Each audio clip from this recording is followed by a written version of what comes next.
Lindsay? Yes, I'm ready. I apologize. I was in a different subcommittee meeting. We understand. No apologies needed. House Bill 535, Abandoned and Neglected Cemeteries Fund, Establishment and Income Tax Checkoff. So this bill was discussed in subcommittee earlier today. It establishes the Abandoned and Neglected Cemeteries Fund, and as originally introduced, established an Abandoned and Neglected Cemeteries Fund checkoff on the individual income tax return form. The cross-file on this bill, Senate Bill 963, was voted out unanimously in the Senate with amendments that struck the provisions relating to an income tax checkoff and instead authorized the governor to include in the annual budget bill an appropriation of $250,000 to the fund. And I would add that between our meeting and now, I spoke with Delegate Simmons and informed him that Ways and Means has significant problems with the tax checkoff, and he now supports removing the tax checkoff from the bill. That is the sponsor of the bill, and I join him, and others do as well, I believe, support removing the income tax checkoff from the bill. So moved. Second.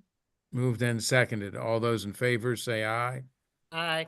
So just to clarify, this isn't just removing the tax checkoff, it's also adding the authorization for the governor to include the appropriation of $250,000 so to conform with the Senate bill. Okay, fine. So there would be no problems with doing that, to the best of your knowledge, from Ways and Means. I don't believe so. Fine, understood. All those in favor say aye. Aye. Anyone opposed? Delegate Hutchinson, you wish to speak or are you opposed? No, I do wish to speak. So the $250,000 from the governor, that was okay with appropriations? The Ways and Schemes. It's an optional, it's a may appropriate that amount of money. Thank you. Okay. Are there any other, council, are any other amendments needed? Do we need to take action, in your view, on any That other would amendment? conform it to what the Senate has passed. Okay, the bill is now conformed to the Senate bill. Are there any other amendments anyone wishes to offer? Hearing none, is there a motion on the bill as amended? Move the bill as amended. Second. Moved and seconded. All those in favor of the bill as amended, please signify by saying aye. Aye. Anyone opposed? Okay, it is unanimous as amended. House Bill 1555, Council. So this one we also already started discussing. This is the bill relating to the Office of Cemetery Oversight and the State Board of Morticians and Funeral Directors. We went through amendments from the sponsor earlier and we're discussing potential additional amendments to add to this bill. And what would the sponsor's amendments do? For both the Office of Cemetery Oversight and the board, the amendments strike the requirement to adopt regulations on refrigeration holding facilities, requires twice yearly unannounced inspections by a trained staff member rather than the director or the board. And for the Office of Cemetery Oversight, those inspections are only for operators that have been reprimanded within the immediately preceding 5 years. And for the board, facilities that are under probation. Strikes the requirement for inspection within 30 days after a sanitation violation, strikes language regarding inspection staffing, strikes the requirement for a database to include complaints, strikes the notice requirements, and strikes the annual report to the General Assembly. For the Board of Morticians only, it requires the governor to designate the board president, expands options for the governor to remove appointed members of the board, establishes a quorum and number of members to vote to take action. Authorizes the executive director to direct the immediate investigation of certain complaints and requires those complaints to be presented to the board for review at the next scheduled meeting of the board. Authorizes disciplinary action for improper handling of human remains or failing to get permission or a court order before embalming or artificially preserving. Authorizes the executive director to direct a board liaison to prepare charges rather than referring a case to the Office of the Attorney General for a prosecutor to prepare charges. Authorizes the Secretary of Health to employ staff for the board, designate the executive director and set compensation for the board.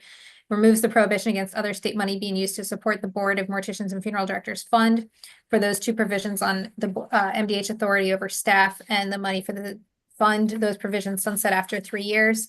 Separately, there was suggestion of changing the language with regard to the inspections as they apply to the Office of Cemetery Oversight to be inspections of each registered crematory, not crematory operator, and registered reduction facility rather than registered reduction operator. And there was also discussion on making these the bill an emergency bill. Okay. Is it your understanding that these amendments are supported by the relevant parties? I think those are, there was some discussion of separately on the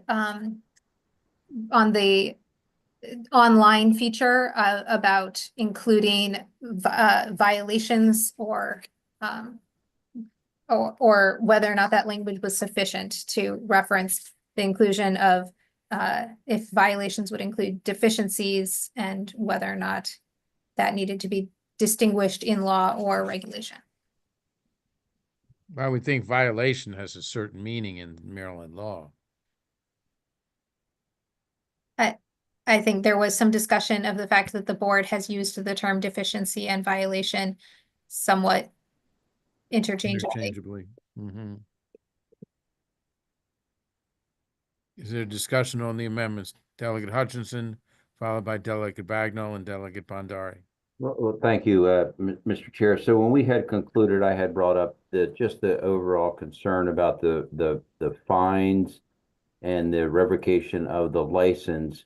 But after that, Delegate Bagnall actually, I think, interjected some nice guide paths that we could go down to get the bill through, but not have to address every single thing. So I would actually like to defer over to Delegate Bagnall now.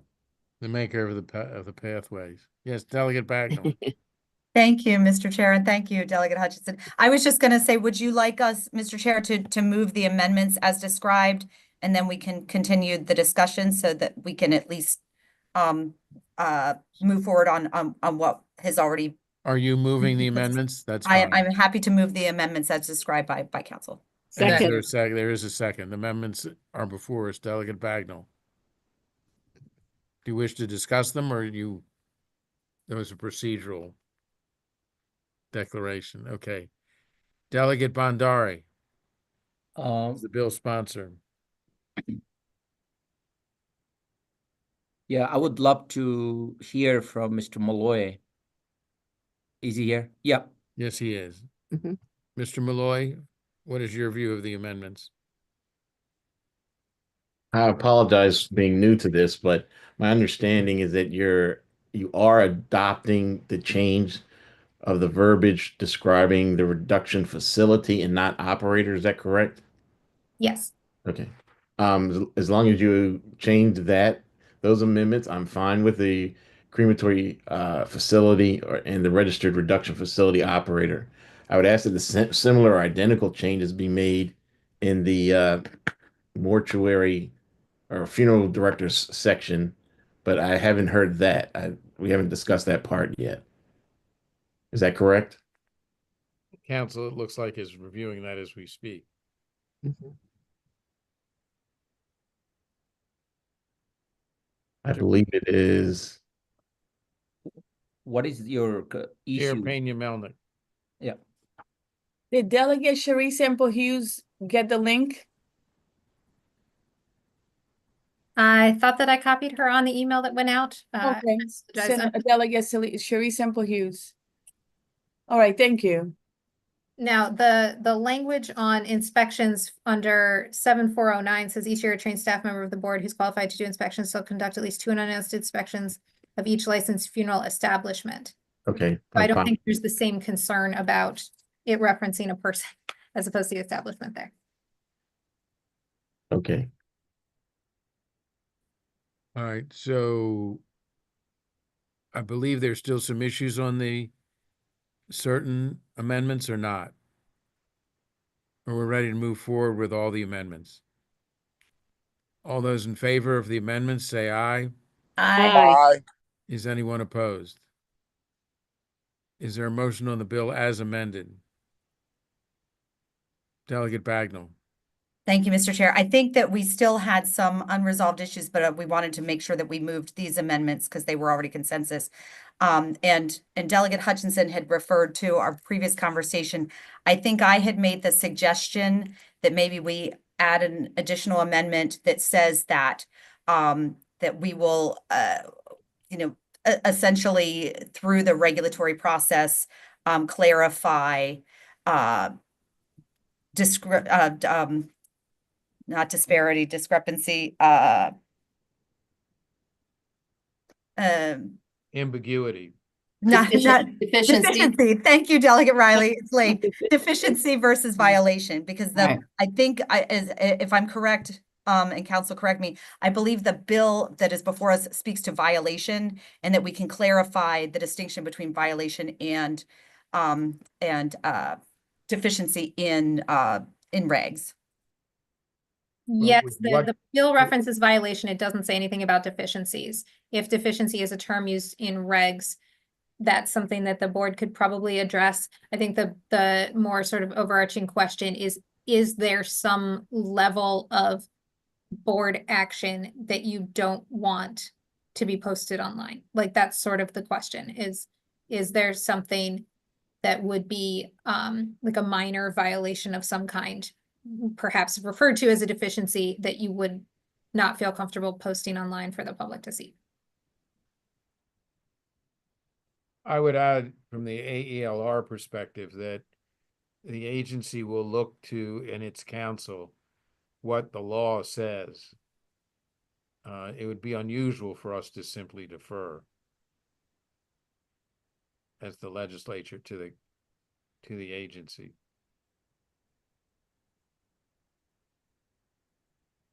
So I think it is preferable that we take a position, or we can explicitly say that we defer to the judgment of the agency with regard to deficiencies or violations. But violations is the normal term. Yeah, I Delegate do Wood. agree with Mr. Chair. Pardon? I would agree with you. Thank you. That's always good to hear. Thank you. Delegate Woods.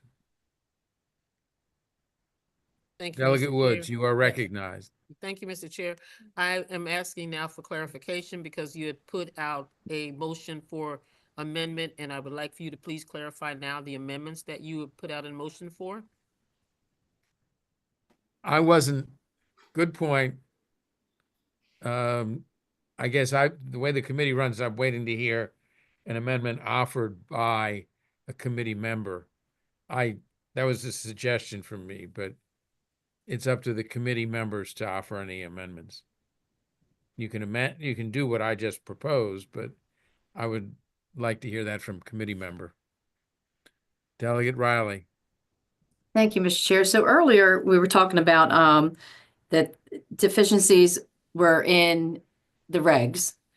And I remember from Ms. Audrey, which was a past board member, said that currently in regs under the board, that there are deficiencies, and then there's a certain amount of time to where those deficiencies can be corrected. And then they would become violations if they were not corrected. So can that currently be done so that we don't really have to put it in the bill because that's already in the regs? That's what I'm hearing? But you think that our bill takes that, supersedes that? Is that the question? Well, the most recent enactment is what takes precedence. I mean, I don't know, because we're kind of trying to figure out whether we need to put it in the bill or just wait and let the board do it. But we want to be clear that there is somewhere in regs or in law to where deficiencies are explained so that when we pass this bill, everything just won't automatically be a violation. So I think that's where the problem is. I mean, there could be uncodified language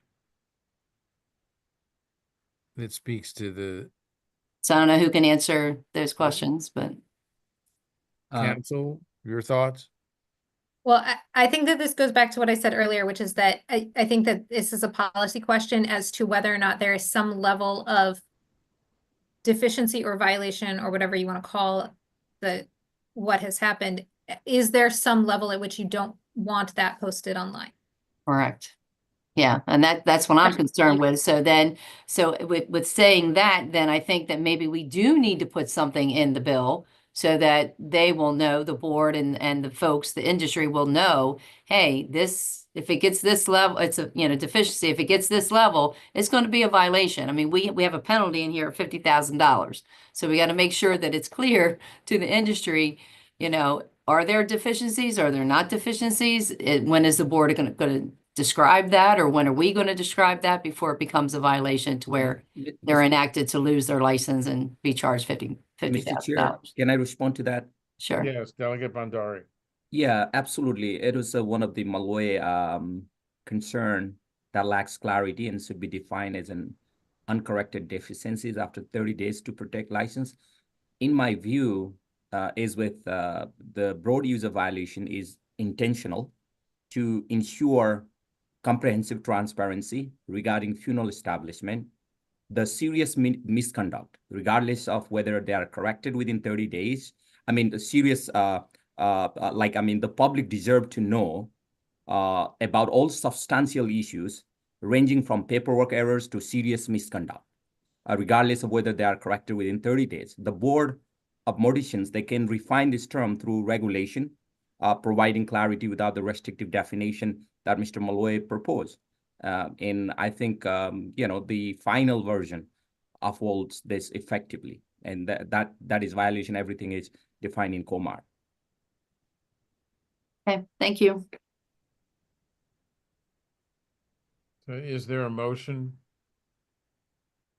We did not take any amendment. I don't think we need a motion, Mr. Chair. Right, No. that, Well, is there, I'm sorry, is there an amendment that someone wishes to offer? Is there language that someone wishes to offer? I don't, Mr. Chair, this is Delegate Cullison. Certainly. I am not sure. What I'm hearing is the term deficiency is already defined in regs. Is the term and that's different from violation.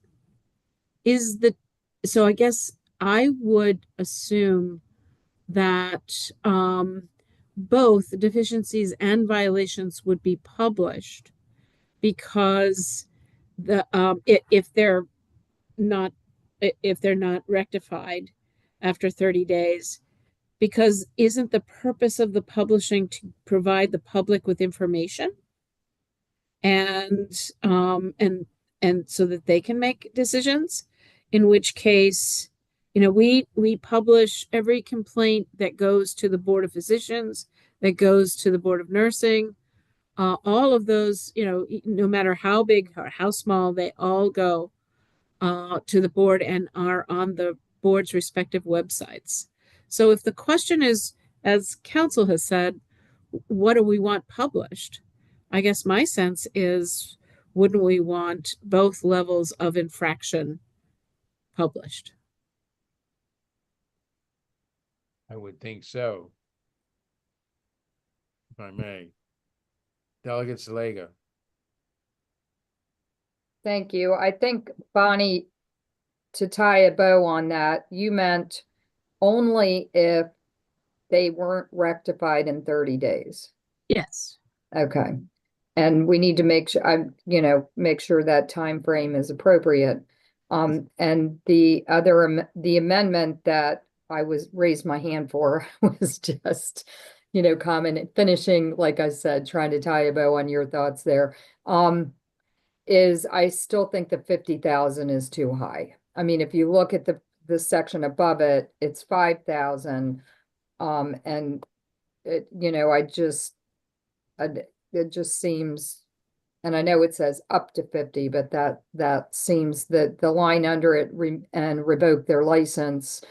If you revoke their license, they're not going to have $50,000 to pay you anyway, probably. But I'd love to hear the thoughts of maybe Nathan and Erica on that, please. If I may, yes. Before I answer that, I would like to share. I had a conversation with Charlie Schuler earlier today about the violation topic, and I'm not trying to mischaracterize what he said, but I want to state what he said. He said his interpretation of it was that a violation does not occur, does not become a violation until the board takes action on the failure to cure something and recommend some disciplinary action.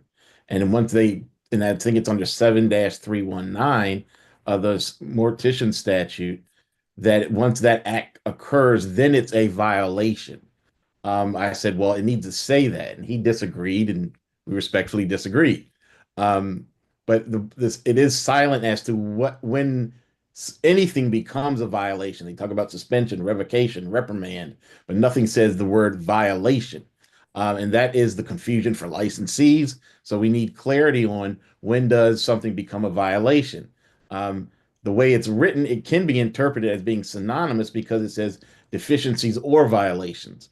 So when this bill came out, we were seeking clarity as to what exactly was going to be published and when would it be published. And I understand from listening to you, I think the consensus is, at least from hearing Delegate Schlega, that it would be after the 30-day period or up to 30 days. They don't necessarily get 30 days. The inspector can say you have 10 days to fix this.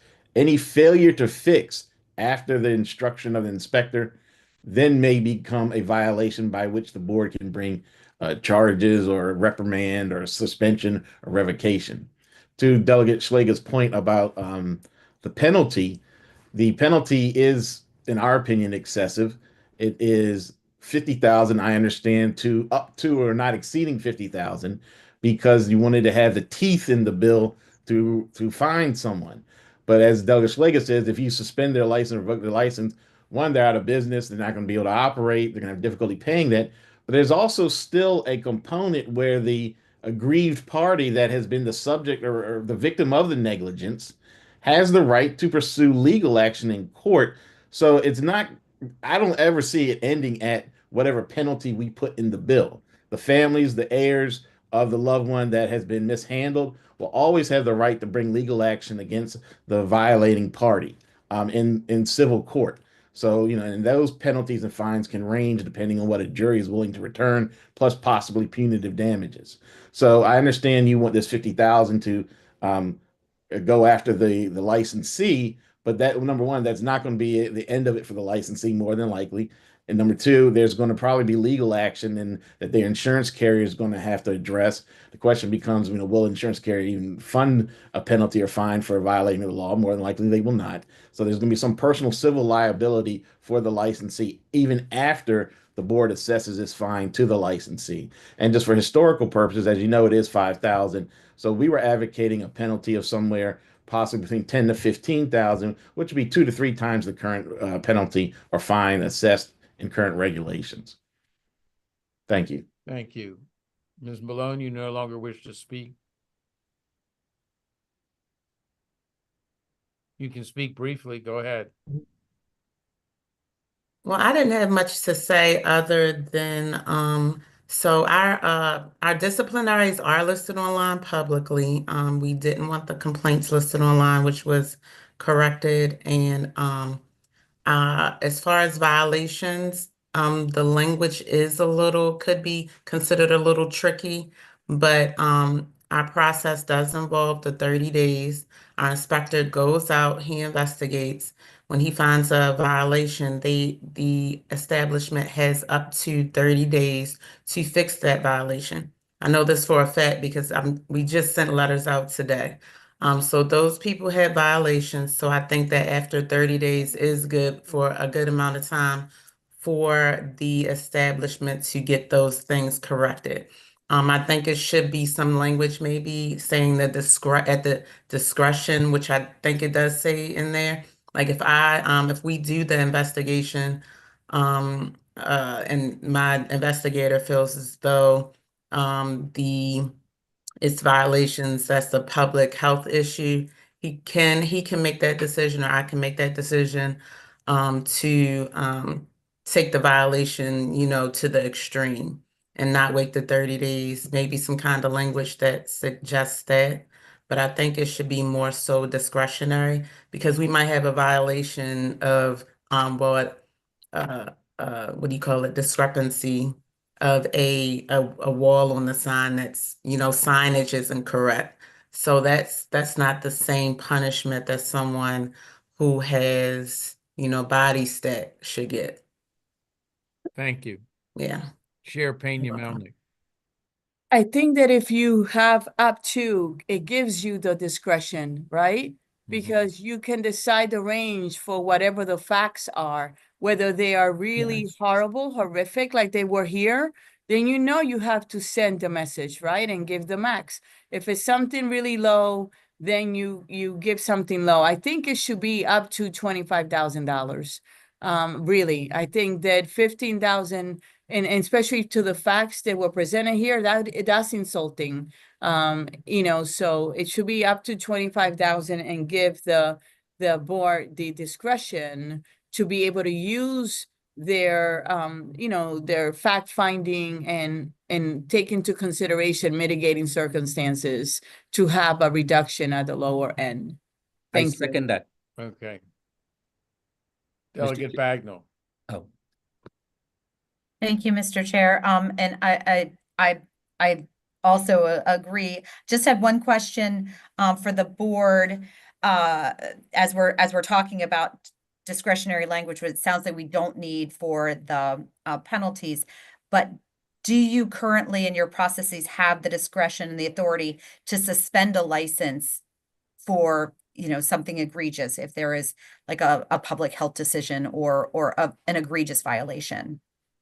No, we don't have that. That's why, that's one of the main things that we did want with the amendments. Okay, so, Mr. Chair, if, and council, if we could look at that language to make sure that they have the discretionary authority to intervene and suspend a license, for an egregious violation without having to go through the you know, the, deficiency process. Council, can you and advise us on that? Yeah, so I think what Ms. Malone was referring to is that the board has disciplinary grounds under 7316, but that there was previously a provision that allowed someone to instantly appeal that and have the order stayed. So that is addressed in the bill amendments. But reference to that 7316, I raised my hand earlier because thinking about references to posting violations online, I was wondering how you all feel about saying that the online database should include information regarding each disciplinary action taken by the board under 7316. And that would be for the Board of Morticians, and then for the Office of Cemetery Oversight, their cross-reference I wrote down and I've turned the page is under 5310. So that would be, they've taken disciplinary action, then you don't need any of this time period. However long it took them to take disciplinary action is however long it took them. And then once they've taken that disciplinary action, it gets posted online. How's everyone feel about that? Because then that's referencing the specific statute under which they're allowed to take disciplinary action. And if that's ever changed that they can take disciplinary action for some other reason, then it's tied in there. And you don't have the term violation or deficiency used. So it covers both without. Yeah. Okay. Thoughts on council's suggestion? Delegate Bhandari followed by Delegate Woods. And then we have to conclude because yeah, the thank you, full Mr. committee is Chair. waiting for You know, like even though they don't publish, media will publish. We know that. We knew this through the media. The public deserves to know about the substantial issues. I would like to see any type of errors or serious misconduct, but we have to go with the consensus because it's already late. So I would agree. I would go with our Council Lange's proposal here. Delegate Woods. Thank you. Delegate So actually, Bhandari. I'm in agreement with Delegate Banderi that we must be as transparent as possible as it relates to the information that's shared with the public. I am still not clear if the current amendments articulate what we are saying. I don't think they are. What is your concern about what what Council Rowe has proposed? That the information that's being articulated is not in the current amendments. If I'm incorrect, can you clarify for me, please, Lindsay? Lindsay? I'm sorry, I'm not sure what it is that you want to make sure is articulated. If That we know the difference between the terminology, and when we express that information to the public, that it's very clear to everyone what, in other words, if something happens now and you have a certain time frame, or if there is a differentiation, because it's not a duplicity in what we're talking about as it relates to the violations versus the deficiencies. And I'm not hearing that. If I'm incorrect, somebody please clarify. Well, I think maybe Ms. Malone can comment more on the board's procedures, but what I imagine might happen is in referencing the board taking disciplinary action, that would mean that if an inspection revealed something relatively minor that could be cured, the board might never take any disciplinary action, in which case that would presumably not be posted online, in this case. So it would have to be the board finds something that somebody doesn't cure it, and so the board takes some sort of disciplinary action against them. And I realize also that Ms. Malone can only speak for the board, not the Office of Cemetery Oversight. And the cross-reference would be in both places. And by your use of the word disciplinary action, you're encompassing any action of that nature, whether it was a deficiency. Right, so this is the 7316 for the board. It says the board may deny a license to an applicant, reprimand a licensee, place a licensee on probation, or suspend or revoke a license if the applicant or licensee, and then it lists various grounds under which they can take action. So if they've taken an action under that section, that's what would get posted online. So again, if they don't take an action under that section, then it doesn't get posted online. So that is a question for you all as to whether or not that is enough transparency for you. Delegate Woods, you look perplexed. I'm going to ask if maybe we defer to someone else who has a question. If we have time, perhaps Okay. maybe they can make it clearer for me. Delegate Bagnall? Thank you, Mr. Chair. And again, this was just procedural. I was wondering if I could move an amendment to adopt the language of disciplinary action as described by council, as well as the $25,000 penalties as described by our Yeah. chair. And I would second that Yeah. motion. second, So it is moved and Yeah. seconded. Debate? Mr. Boggs? Very briefly, please. Mr. Boggs? I apologize. The quick question I have, I'm a licensed funeral director here in the state of Maryland, and I just wanted to figure out, as we're discussing about deficiencies for licensees, not just establishments. And the reason I ask is that the previous executive director of the board before Miss Malone had came after me for a fine, and I had to file a complaint against that executive director toward the board to have that investigated because she was fining me for something that the board had no jurisdiction to fine me on.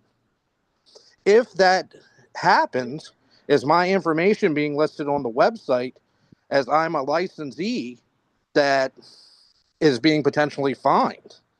I just would like to have clarification on this, because we definitely need clarification so something doesn't happen to other licensees, especially since we're talking about increasing the fines so much, if that makes sense. Well, counsel? I mean, to the extent that the board thinks that they've taken disciplinary action, then yes, it would be posted online. I can't speak to any mistaken pursuit of fine. I can't speak to that. Would there be a letter of apology issued to the licensees if these are found unfounded? Well, to the extent that current law already provides for that, yes, because we're not touching on that, and I would assume I don't know if there is a procedure for that. Well, we do formal disciplinaries also, whereas though those don't go online. So if there's an issue, it will be taken care of. Any miscommunications from prior administration I can't account for, but currently we do it formally. It's investigations done, and then that's when the disciplinary will go online. So nothing will be posted online to the general public then until a full investigation and the establishment has been found in violation or the licensee was found in violation. Yes, that's the Until current disciplinary procedure. action is taken. Right. Okay. So you still are innocent until proven guilty. Yes. Answers my question. Thank you. Delegate Martinez, and then we're going to go to a vote. You're Delegate muted. Martinez. You are mute. Okay. Yes, thank you. I appreciate that. I'm Sorry. here mentally. I'm in many places. So for people that have remedied issues, is there any indication that they have remedied said issue, or is it that they're still open and that should just be assumed that, the violation had been taken care of or the issue had been taken care of? What is current practice? Ms. Malone? Can you speak to current practice? You're muted. Yeah, I think, yes, it's You are muted, Ms. Malone. Please respond, Ms. Malone, but Okay, there we go. Okay, so the current practice of the disciplinary? My question is, if we're creating a transparency list of individuals that have had issues, are we also being transparent around when those issues have been resolved, or is it just to be assumed that they're still open and have their license, that they don't have any issues, forthcoming? Okay, so if the issue is resolved and it's a complaint filed, the complainant gets a letter to let them know that the complaint was resolved. If it goes further, the complainant is notified. If it's an investigation, a letter has to go out within 2 weeks, whether the establishment passed or failed the investigation. And it has to list all of the discrepancies that were found by the investigator within 2 weeks according to our statute. So they're aware of it. So if their establishment passes investigation, they'll get a pass letter and they have to put that letter on display in their establishment. If Got they it. don't, then they'll immediately get a letter, but in our statutes, they have up to 2 weeks to get a response from us with all of the discrepancies that the board found with their inspection. So what I'm hearing, just to clarify, because I know we got to move, is that if an individual is still open and has the letter stating that they've clarified, they have to have that on display.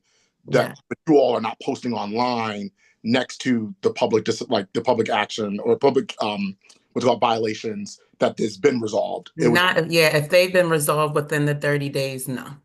Okay. Currently we're not. Yeah. Got it. Thank you. You're welcome. Okay. Council, can I impose upon you to summarize the amendment? You are. I'm muted. I apologize. Okay. So, we've got, I'm just looking, for example, at the 7209 language for the board. Would be establish and maintain a publicly accessible online database that includes information regarding each disciplinary action taken by the board under section 7316 of this title and inspection of each funeral establishment. And then we've also got, in this case, for the next page, or further down the page, 7317.1, changing that civil penalty from $50,000 to $25,000, and then mirroring those same two for the Office of Cemetery Oversight provisions. That's it. Okay. Yeah. All those in favor of the motion, Delegate of the Bagnell. amendment? Delegate Bagnell? Yeah, does this amendment also encompass changing the penalties from the 50,000 to the 25,000? Yes. Yes. Okay, Yes, thank you. sure. All those in favor of the amendment, say aye. Aye. Aye. Is anyone opposed to the amendment? The amendment passes. Is there a motion on the bill as amended? So moved. So moved. Moved Second. and seconded. All those in favor of House Bill 1555 as amended, say yes. Yes. Yes. Right, yeah. All those opposed, Yes. anyone opposed? It is unanimous. Thank you very much. We can now leave the Zoom. They're right, there's no other business. Council, Nothing else right now. nothing else right now. Miss last words. The chair has Oh, her The hand. chair. We always can hear from the chair. I just want to say thank you to everyone for coming together, for the chair of this subcommittee and the council for this subcommittee for her hard work, the committee members and and the advocates, and most importantly, Delegate Bandari. Is he still on? Yes. For going the extra mile, taking the initiative, filing the bill, preparing, doing all that research, finding the answers. It does not go unnoticed, Delegate Bandari. Thank you so much for your work, okay? Thank you. Have a blessed evening, everyone. I appreciate your work. Let's go vote. Okay, yeah. We're not voting right done. now at 8 o'clock. Bye. Okay, bye. Bye. Feel like down here, if we don't